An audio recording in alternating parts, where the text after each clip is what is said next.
Astaghfirullah. Bismillahirrahmanirrahim. Assalamualaikum warahmatullahi wabarakatuh.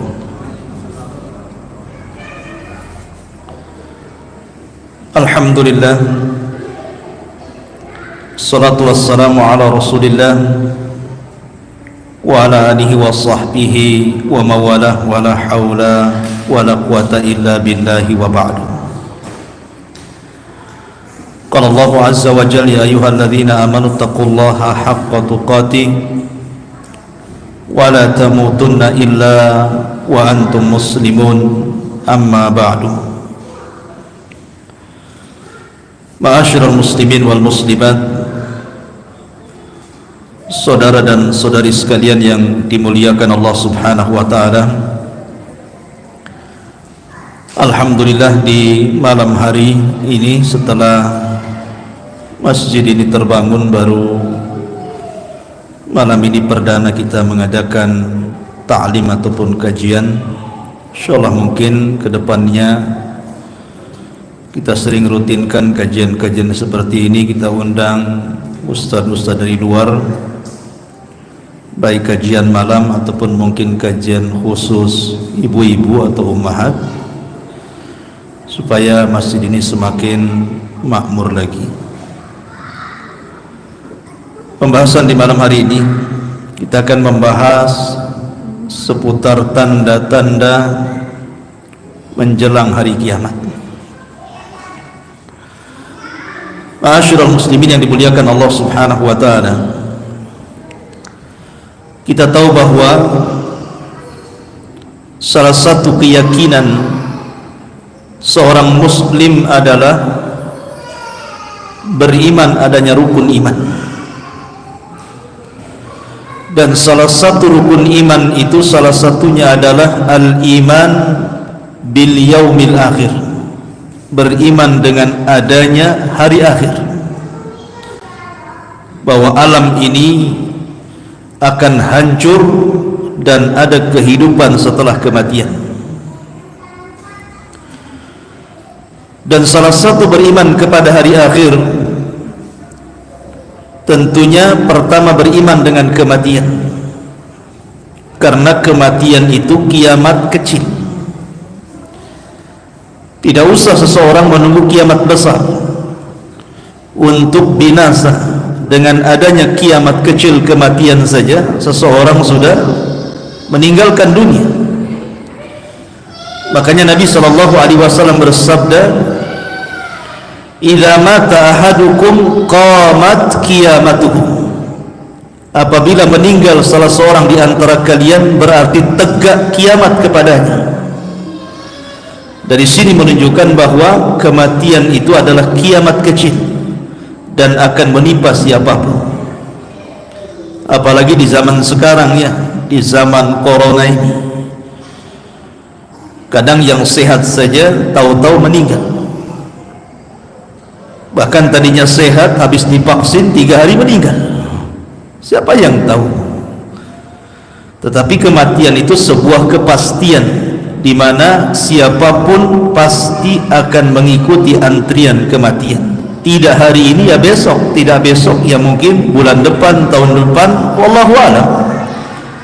Tapi kita harus imani. Ini yang pertama. Yang kedua, setelah kematian itu kan pasti ada kehidupan yang disebut dengan alam barzah. Alam barzah ini, atau dengan istilah lain alam kubur, itu akan melalui siapapun.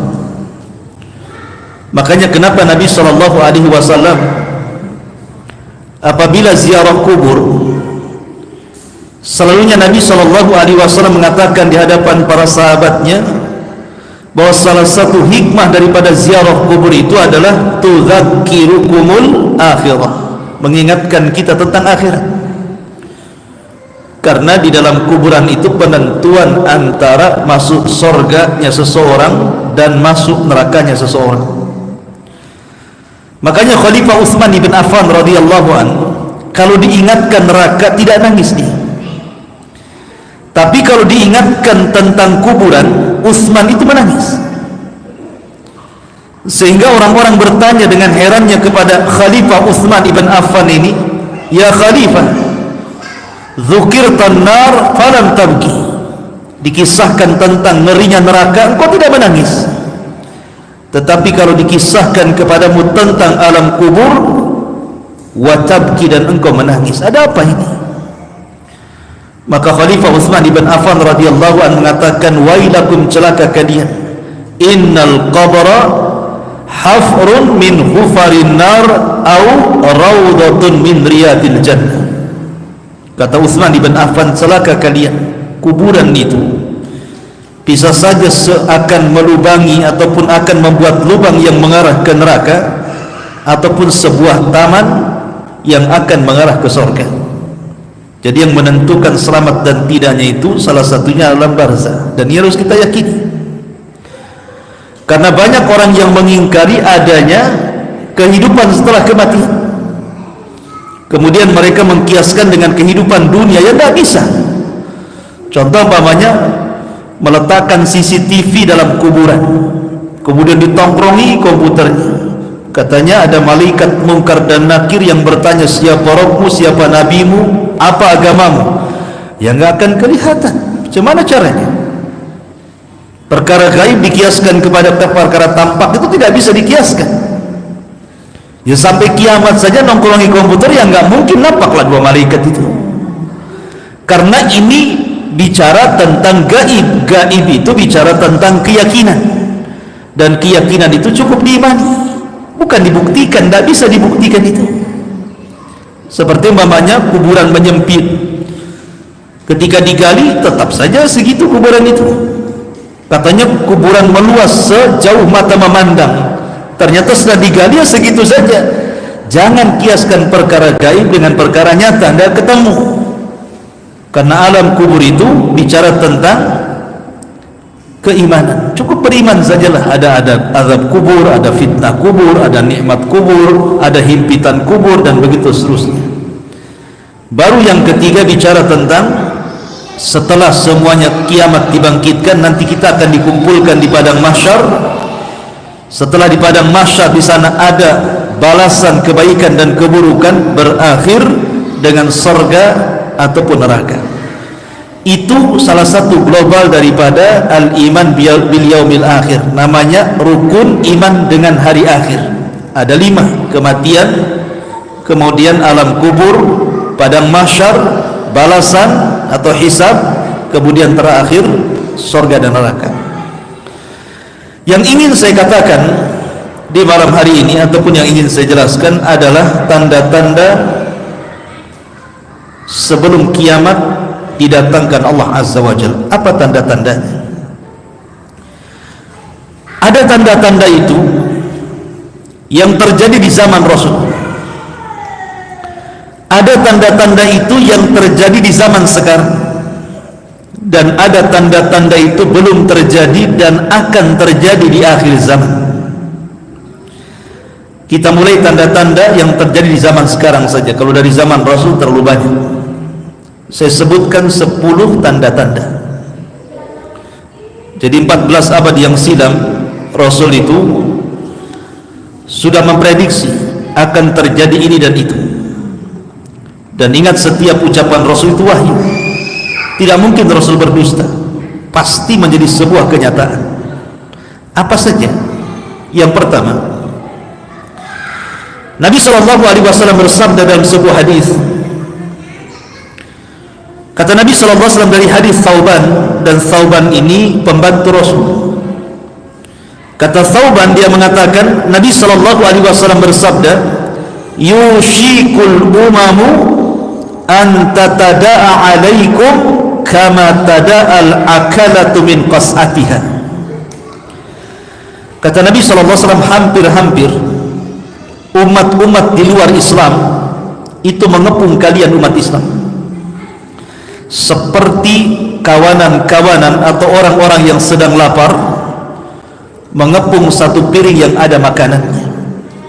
Coba bayangkan, banyak orang lapar, dihidangkan satu nampan makanan, tentu akan rebutan kan gitu.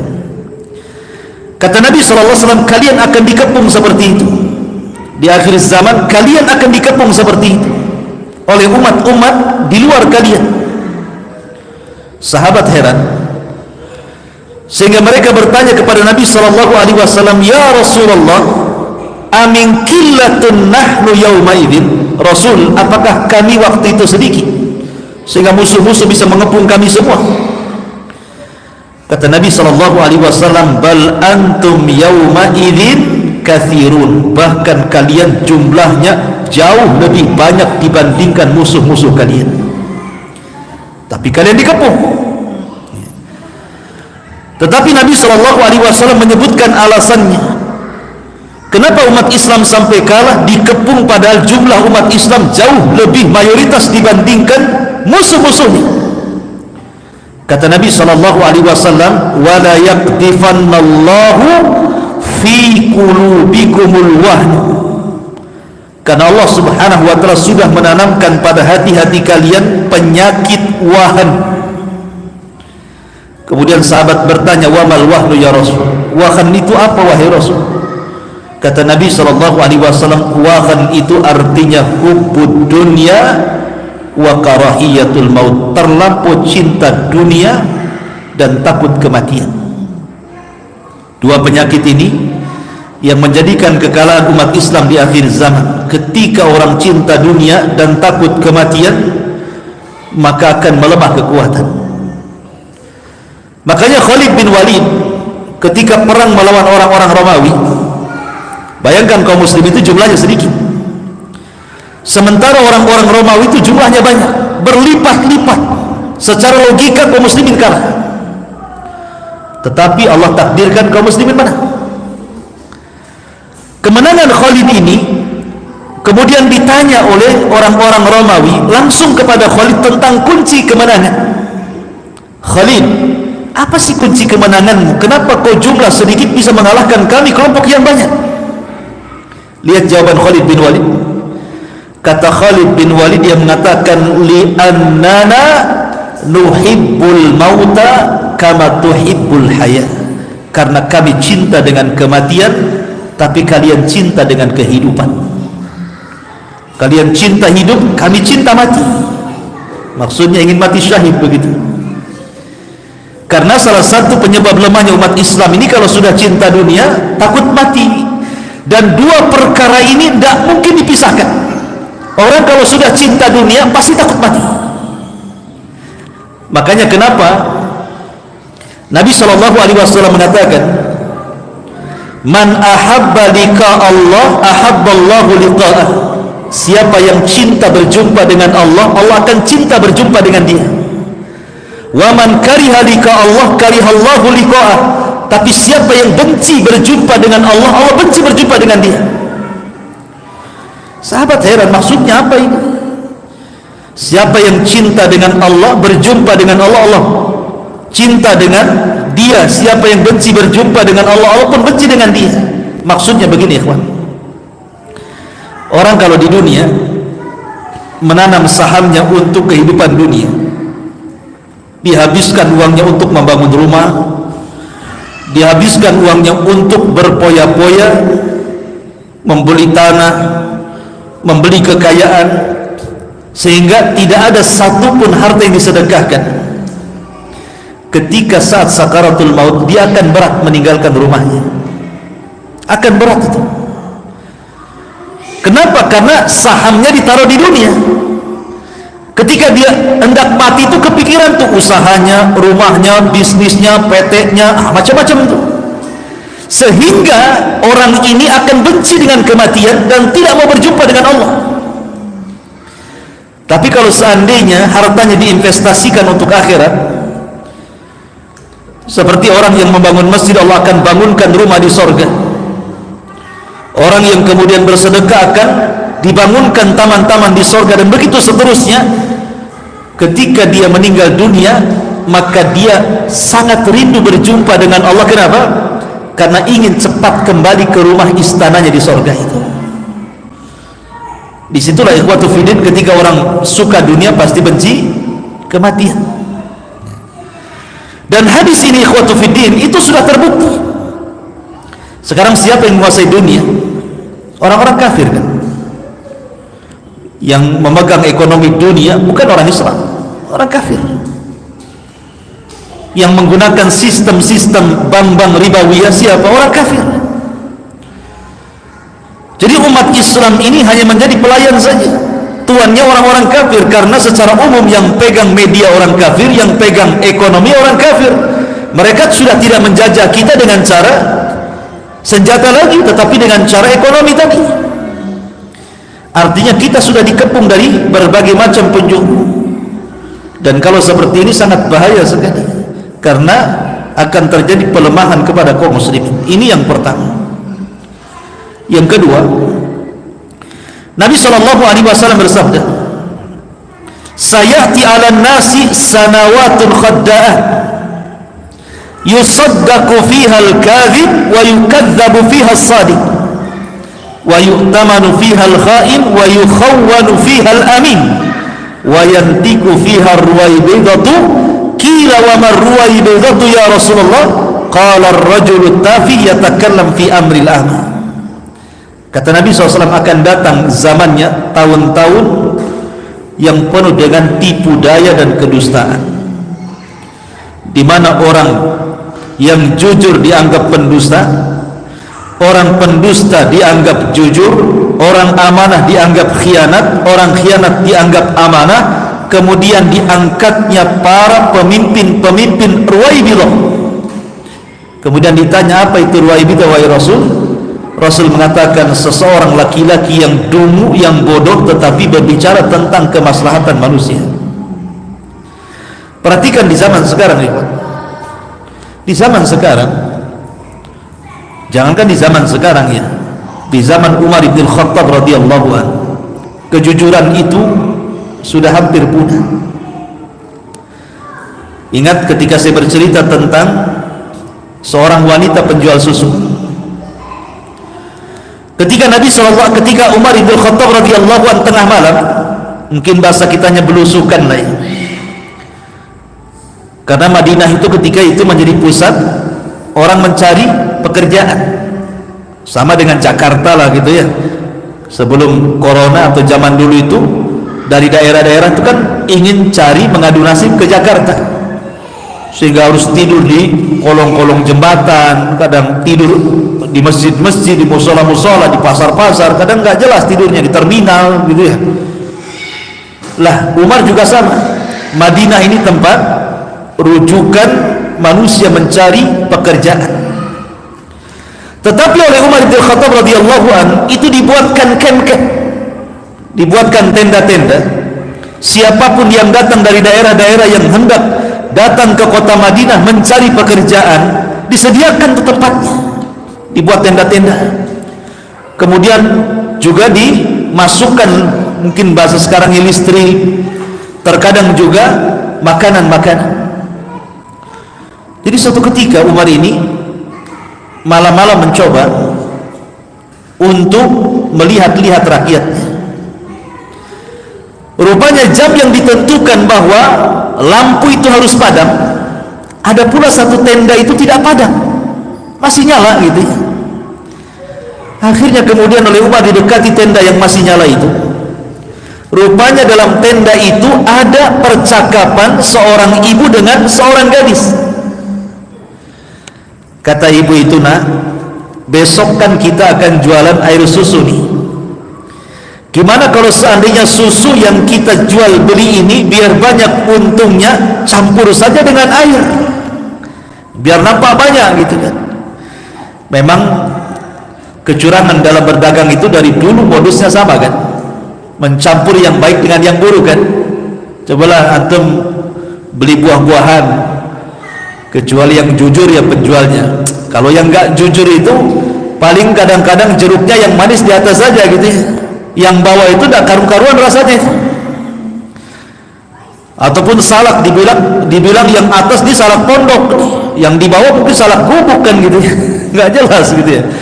Jadi memang modus dari dulu curang dalam berdagang itu pasti mencampur yang baik dengan yang buruk. Makanya kemudian ibu ini mengatakan kepada anak gadisnya, kita campur saja susu dengan air biar banyak untungnya.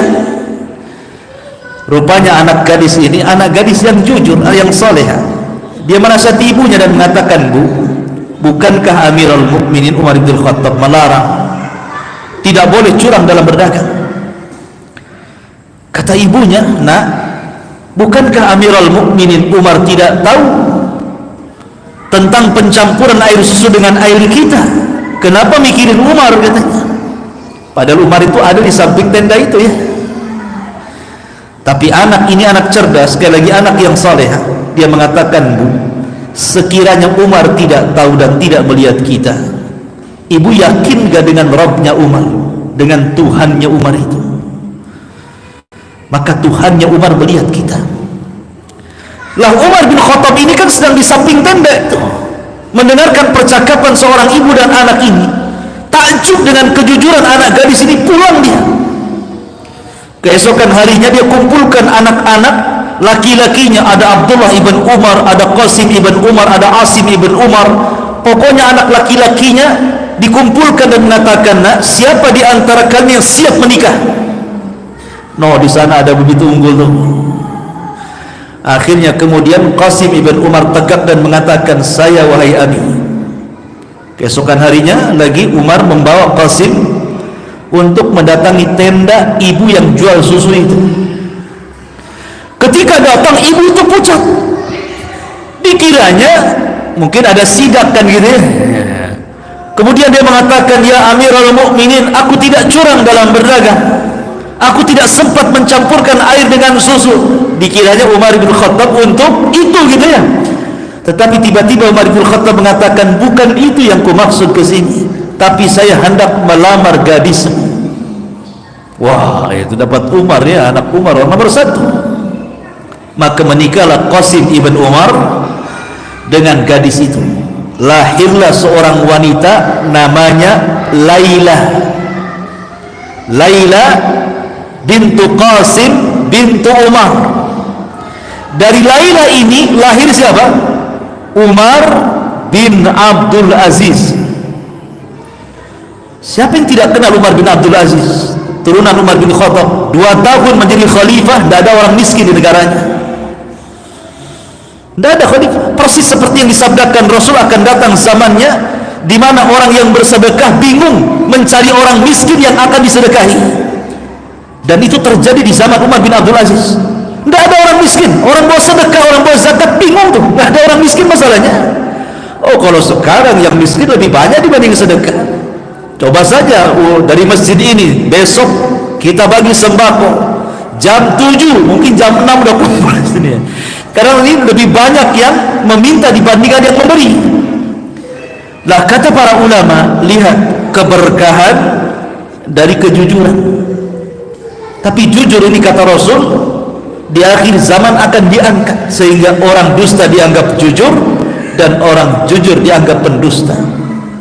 Makanya dulu saya pernah cerita waktu saya mengajar di Pulau ini, mungkin sebagian itu sudah tahu ceritanya. Dulu saya pernah mengajar di salah satu madrasah, awal-awal keluar dari pesantren, belum kuliah ke luar negeri. Jadi saya itu punya kawan guru agama juga sama. Waktu itu gaji 500 satu bulan, cuma 500.000 itu satu bulan, tapi udah besar tuh, di pulau. Jadi Allah takdirkan dia sakit 2 minggu,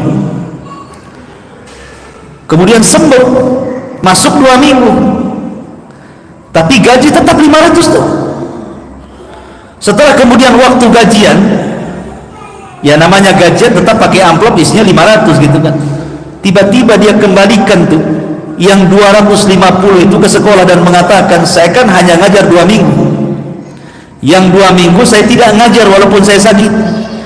Artinya saya berhak digaji hanya 250 karena hanya masuk 2 minggu dan 2 minggunya tidak masuk. Itu sontak kawan-kawan yang lainnya mengatakan, gila kamu, katanya. Itu uang itu, kenapa dibalikin? Coba, orang jujur dianggap gila.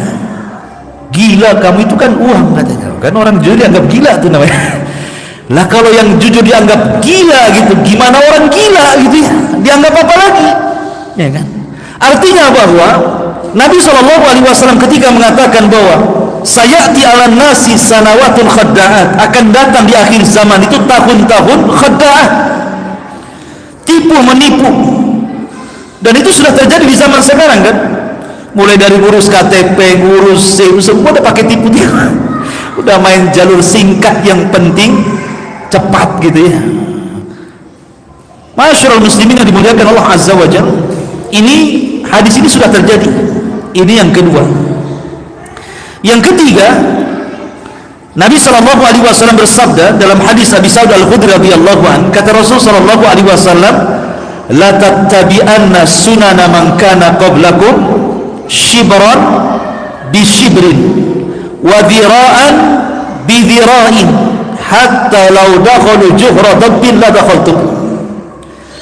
Kata Nabi SAW, kalian pasti di akhir zaman akan mengikuti tata cara umat sebelum kalian, sejengkal demi sejengkal, sehasta demi sehasta, sampai kalaulah seandainya ada biawak padang pasir. Biawak padang pasir beda dengan biawak kita. Jadi biawak Arab itu beda dengan biawak Batam. Kalau biawak Arab yang di padang pasir itu mereka tinggal di padang pasir, jadi mereka punya lubang itu berkelok-kelok di dalam padang pasir itu. Di kelok sana, kelok sini, kelok. Jadi mereka itu biawak padang pasir itu gali pasir itu. Dan di sana halal dimakan biawaknya. Kalau biawak Batam haram. Apa bedanya? Karena biawak padang pasir itu pertama warnanya putih, yang kedua biawak sana itu makan sayur ya. Tapi biawak Batam ini sudah hitam, kanibal, dia makan kawannya, ular aja dimakan tuh. Jadi kalau biawak padang pasir dikurung dengan biawak Batam, habis tuh biawak padang pasir itu dimakan dia gitu ya. Jadi beda secara hukum. Makanya ketika Nabi SAW makan di rumah Khalid bin Walid, Khalid makan biawak kan. Kata Khalid, makan Rasul. Kata Rasul tidak mau, karena di negeriku nggak ada kayak gini, kata Rasul. Tapi Rasul nggak ngelarang. Dengan tidak melarang Rasul ketika Khalid makan biawak, menunjukkan biawak itu boleh hukumnya. Tetapi tidak semua biawak ya, karena biawak di sana tidak kanibal, mereka makan sayur. Kalau biawak Batam ini semua dimakan, ular aja dimakan sama dia. Jadi beda hukumnya ya. Jangan kemudian biawak asal main tangkap di sungai, di sate biawak halal, nggak bisa. Beda biawak sana dengan sini. Biawak sana enak gitu ya, biawak sini tak tahu lah, gak pernah gitu. Enak kalau biawak sana, bersih biawaknya. Kalau nggak percaya dia lihat YouTube aja lah. Sekarang ada YouTube biawak padang pasir. Kemudian di bawahnya biawak Batam, itu beda tuh nanti yang keluar itu. Ya. Kembali bahwa Rasul mempermisalkan dengan biawak ini. Kalau seandainya ada biawak di padang pasir masuk lubang dan berkelok-kelok itu, maka pasti kamu akan mengikuti di belakang biawak itu.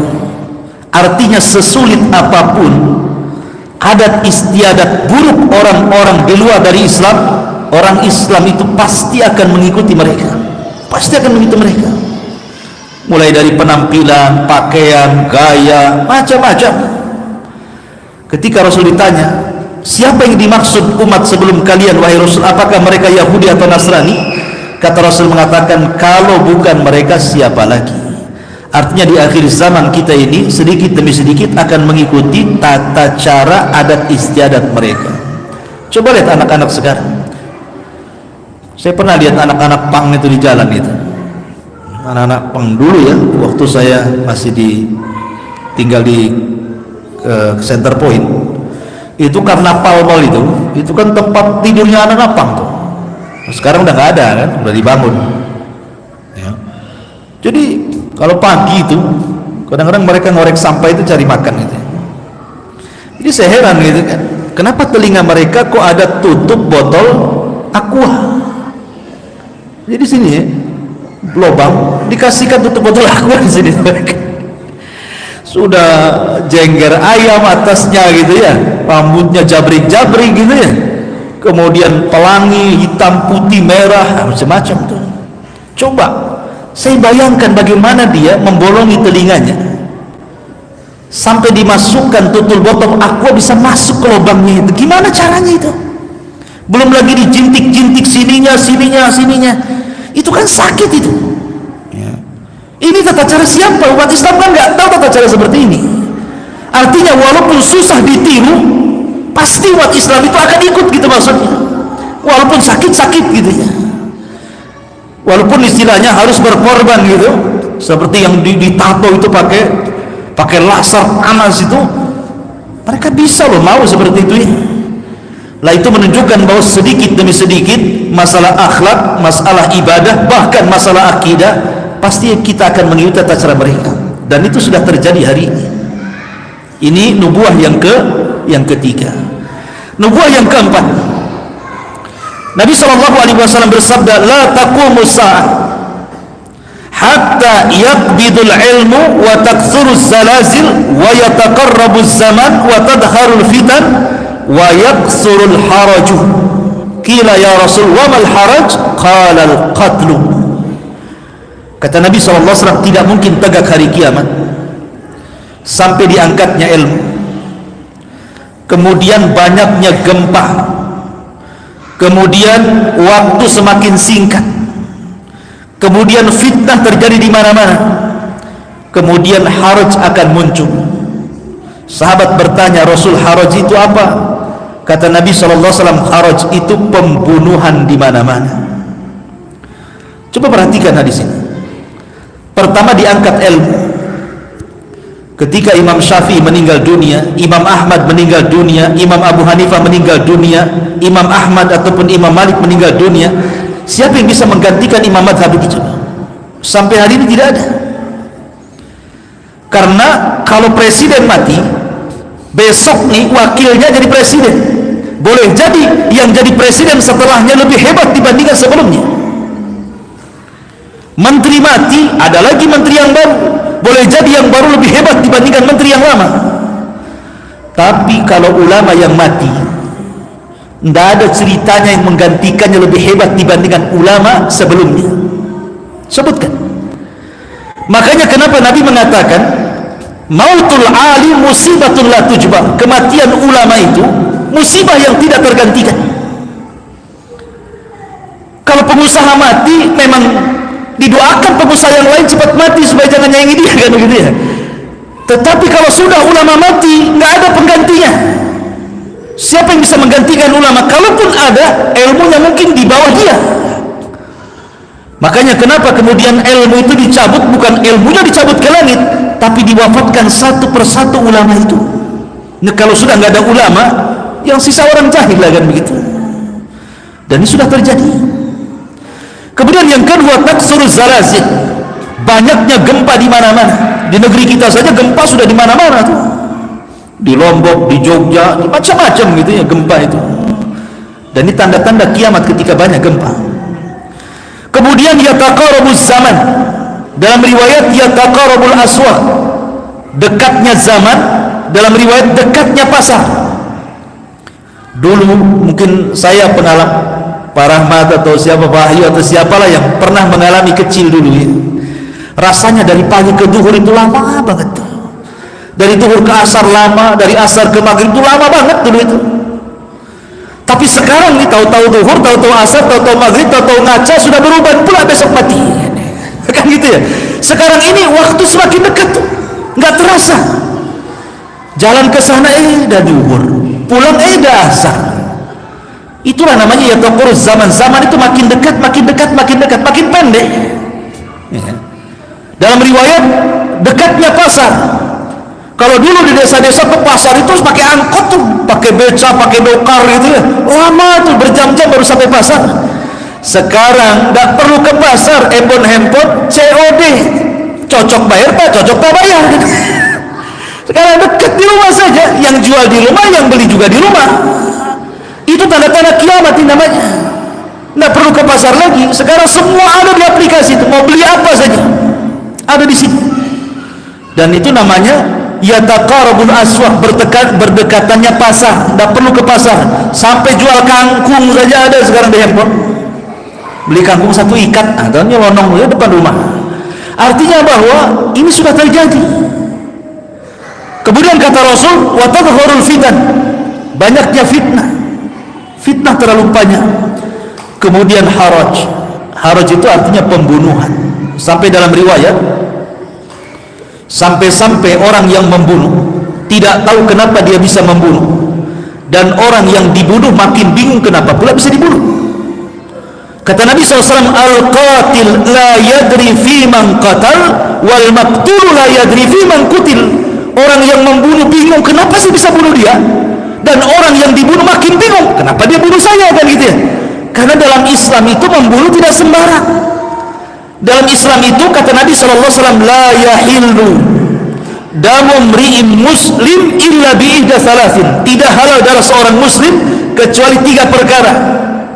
Pertama, az-zayibu zani, seorang yang sudah menikah dia berzina, maka hukumannya rajam sampai mati. Yang kedua, an-nafsu bin nafsi, membunuh orang dibunuh dia, qisas.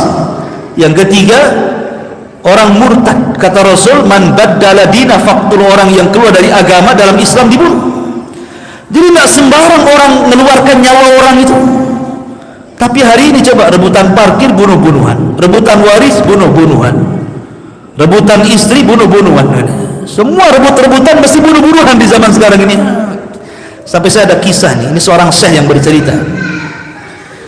Jadi di Mesir dulu ada seorang anak muda namanya Mahmud. Orang Mesir, anak muda namanya Mahmud. Dia hijrah dari Mesir ke Saudi.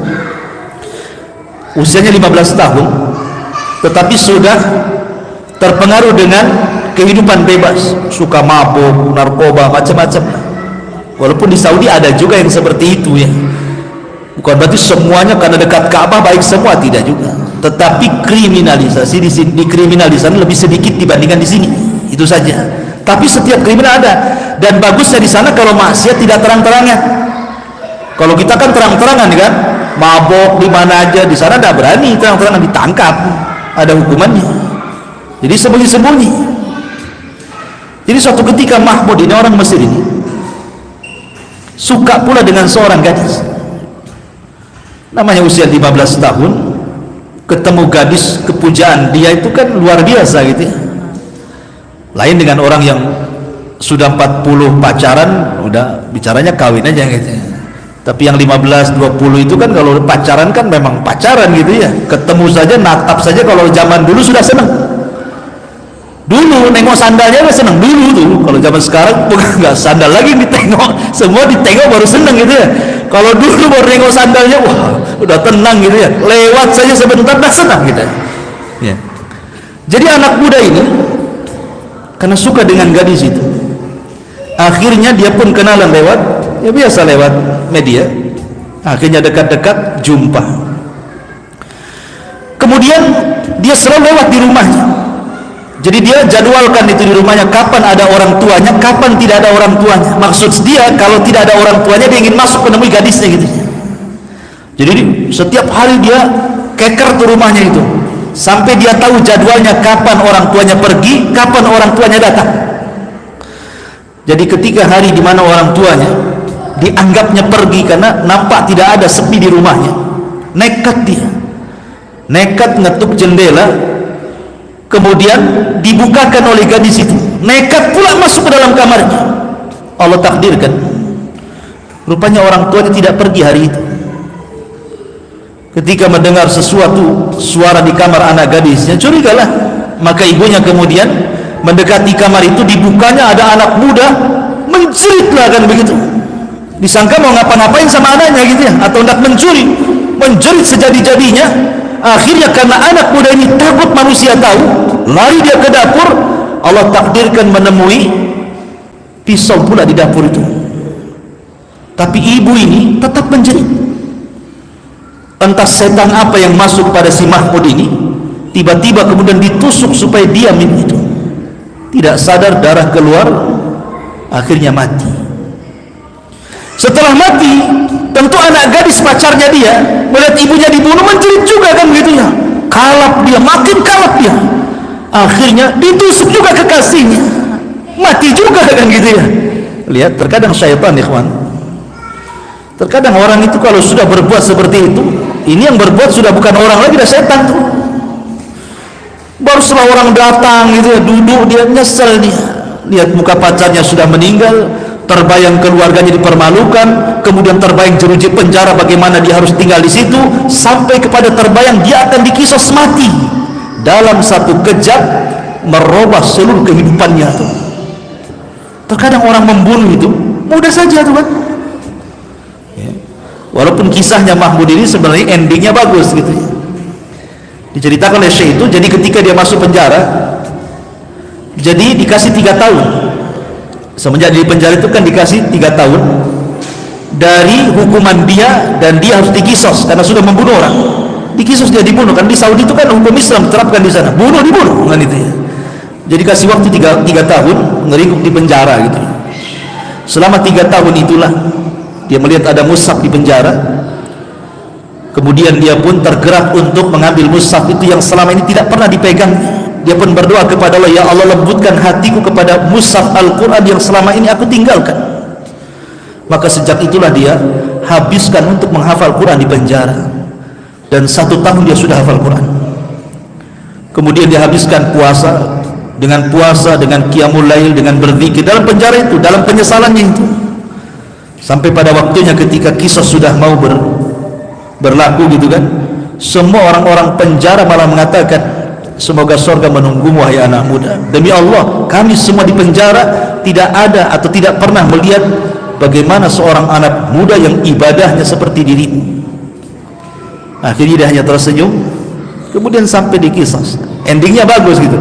Bukan itu yang ingin ceritakan, tetapi bagaimana anak muda ini membunuh dengan cara sadis tadi. Padahal niatnya nggak ada niat bunuh kan gitu ya. Niatnya ini ingin ke rumah pacarnya, tahu-tahu ketahuan, tahu-tahu bunuh gitu ya. Itulah yang disebutkan oleh Nabi SAW, al-qatil la yadri fi man qatal wal maqtul ya la yadri fi man qutil. Orang yang membunuh bingung kenapa dia bisa membunuh, dan orang yang dibunuh makin bingung kenapa dia pula bunuh saya kan begitu ya. Dan itu di akhir zaman seperti itu. Saudara membunuh saudaranya, anak membunuh orang tuanya, kawan saling membunuh, gara-gara bisnis saling membunuh, dan itu sudah terjadi. Dan ini namanya nubuah. Sebelum terjadi kiamat akan terjadi seperti ini. Ya sudah azan ikhwan, insyaallah kita lanjutkan di minggu depan. Insyaallah kajian ini kita buat setiap malam Sabtu. Mudah-mudahan ada manfaatnya. Subhanakallah bihamdika, asyhadu an la ilaha illa anta, astaghfiruka wa atubu ilaik. Allahu ta'ala alam. Assalamualaikum warahmatullahi wabarakatuh.